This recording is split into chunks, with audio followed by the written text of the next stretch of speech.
Nasaan yung ano nito? Yung gate. Naku, mukhang may crack to ah. Sana ano to ah. Sana hindi totoo kung makikita ko. Mukhang nagkaroon ng pasensya. Ayun. Ano bang nangyayari sa'yo? Hindi ko naman natubot, pero parang twisted. Paano ginawa mo? Basketball. Ah, basketball. Tapos nang nagpasa-pasa. Kaya nga, nabugbog idol eh. Oh, ano yan? Ba't tagus-tagusan yung pasa? Ano ginawa mo? Basketball lang? Ano ka kayo nagsikuhan? Hindi. Pagbaksak ko, parang nadaga ng din. Ah, ayun nga eh. Twist. Pagbagsak mo, napilipit. Alam mo nangyari idol. Ito kasi ah, base rito sa nakikita ko ah, parang marupok yung buto mo eh. Parang marupok. Ilang taon ka na? 37. Hindi pang karaniwan sa mga bata yung mga ganyan, no? Yung mga guwit-guwit na yan, may epekto yan. Ibig sabihin yan, rumurupok yung buto. Ito, katulad nito, hindi yan normal. Yan, no? Ito. Yan. Parang nagkaroon siya ng lamat. Ito, consider na baka ano lang to eh, sa dumi. Pero ito, yung makapal na yan, no? Pero nung ano, pero sir, pakitaan kita ng x-ray ng ano, ha? Nagkanda pasa si sir, ayan o, tagus-tagusan dito tsaka dito. Ayan o. Yan, tapos ito o. Yan, hindi naman yan magpapasa kung di nalamog. Kailan ka ba nadali? Sunday, last. So 1 week na. Elbow. Tingnan mo ako mga gano'n. Elbow x-ray. Doon mo lang ikukumpara yan. Pagka kayo may mga problema, ikumpara nyo sa mga parehas yan ha. Okay ka mo.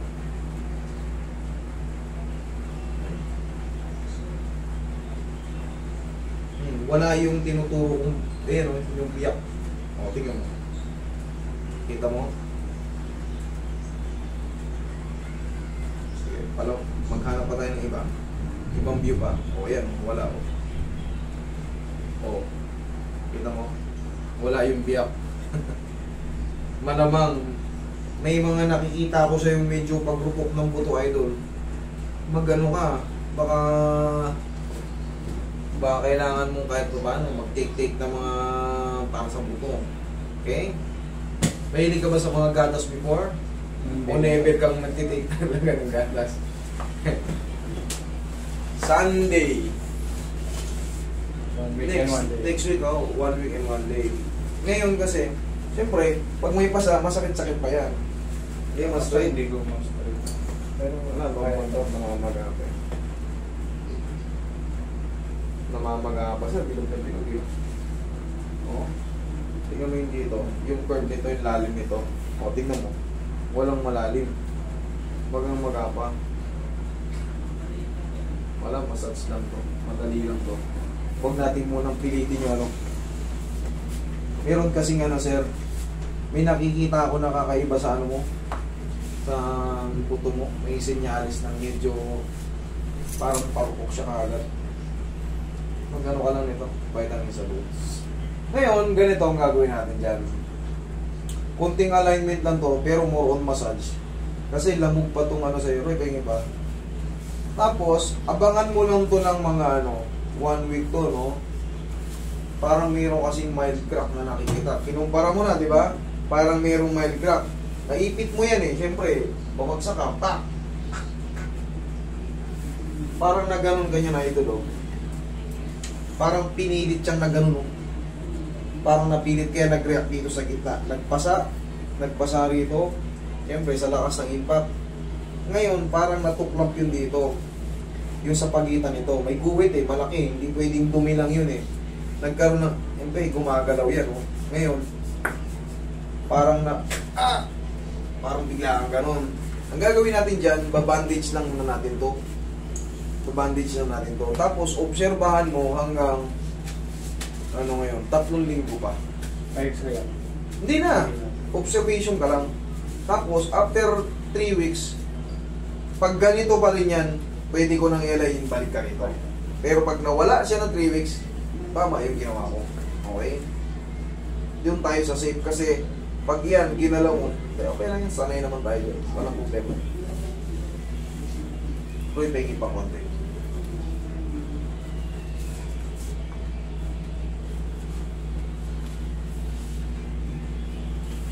Tanungin mo kung mayroong bandage sila na ano. Para malaman mong pilay ka lang. Sandwich. May bandage kayo dyan?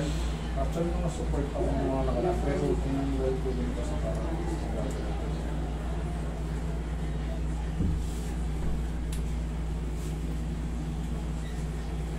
Wala na raw? May support ka ba ron? Mayroon ka sa may inyo? dala ako dun. Ayan pala eh. Sige.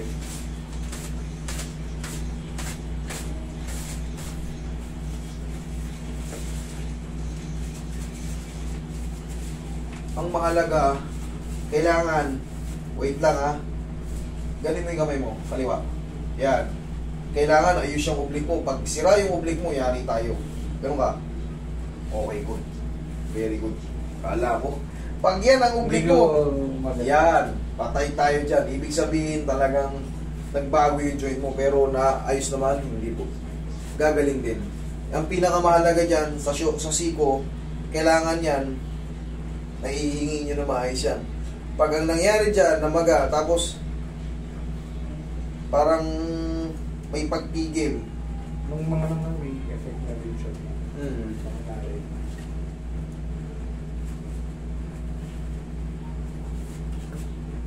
Roy, hawakan mo dito, Roy.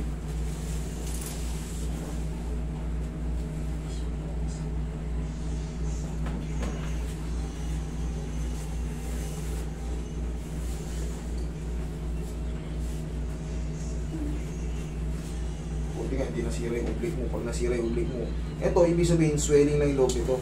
Good ko. Tinigin ko na ng konti. Para rin sa mga napilipit nung nakaraan. Pero safe ano lang to, safe alog lang to. Kakapakapain ko lang yung joint niya sa loob.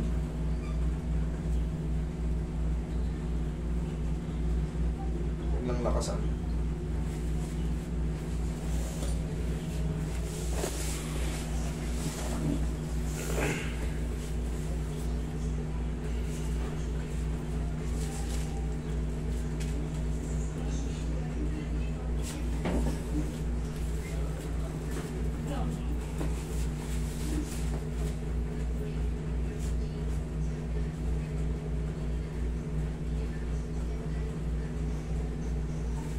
Ganun mga.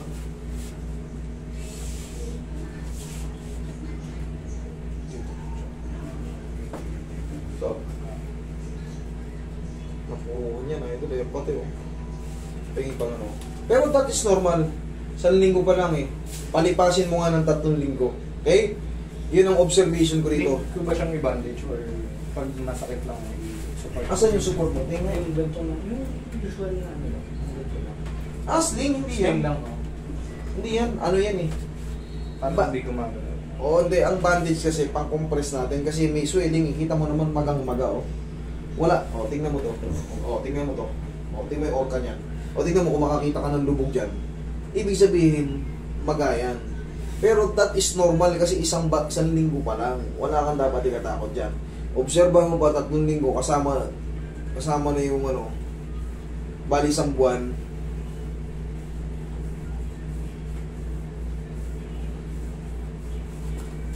Yan kasi, yung sling, pag palagi kang nakaganon mga ngawit ka, kaya mo lang nakakasingaw. Okay?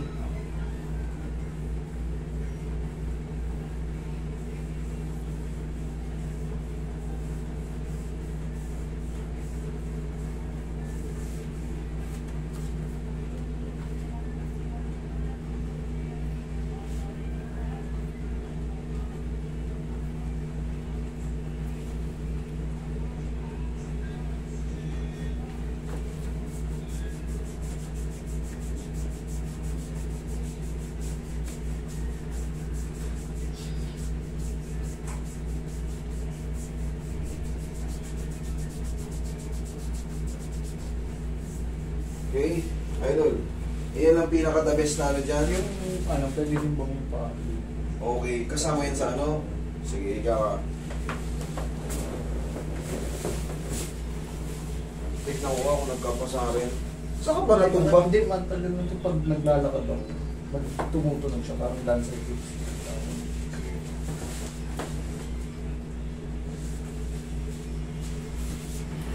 Oo, mga idol, oh. Mumurong. Hoy. Kung lalabanan na. Yan, lamutan mo lang.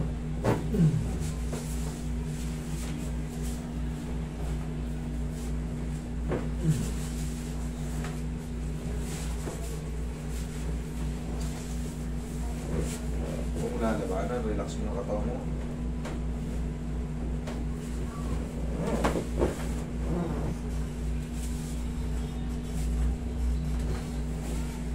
Kung labanan, ibigay mo na.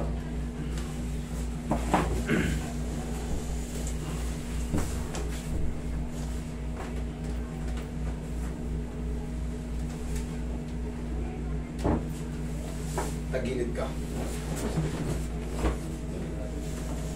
Tupi mo na tupi. Yan. Pusog mo konti yung puwet mo rito. Pag nagpo. Pusog ko konti. Yan. Yan, may bandage pala eh. Ano?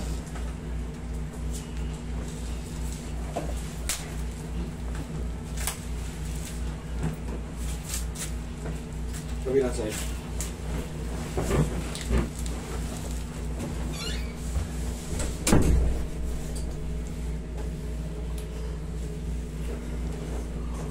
Okay na pa ako. Wait. Yeah, yan. Sige, shift yung mukha mo dyan. Okay, masuspend dito ng isa. Okay, sir. Ito ko, sir.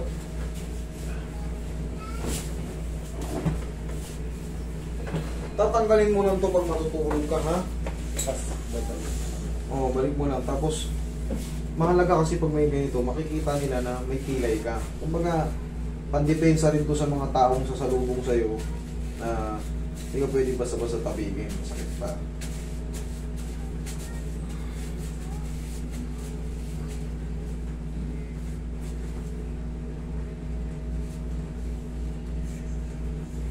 Pag nakita ng mga salubong mo, o injury si sir, hindi pwede tabigin.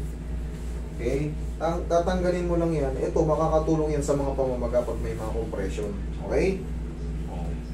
Tapos, ito nga, okay naman eh. Ang mahalaga, yan nga, yan kasi yung ano, isa yan sa mga senyales na maganda yung ano mo. Tandaan nyo yung oblique. Pag nasira yung siko nyo, kailangan yan, parehas mo na ilalatag yan. Pag hindi mo na ilalatag yan, mas malaki ang posibilidad na malaki ang sira. Okay? Hindi naman nagbago na mamagana. Tayo lang natin ng mga 3 weeks. Report ka sa akin, ha? Thank you.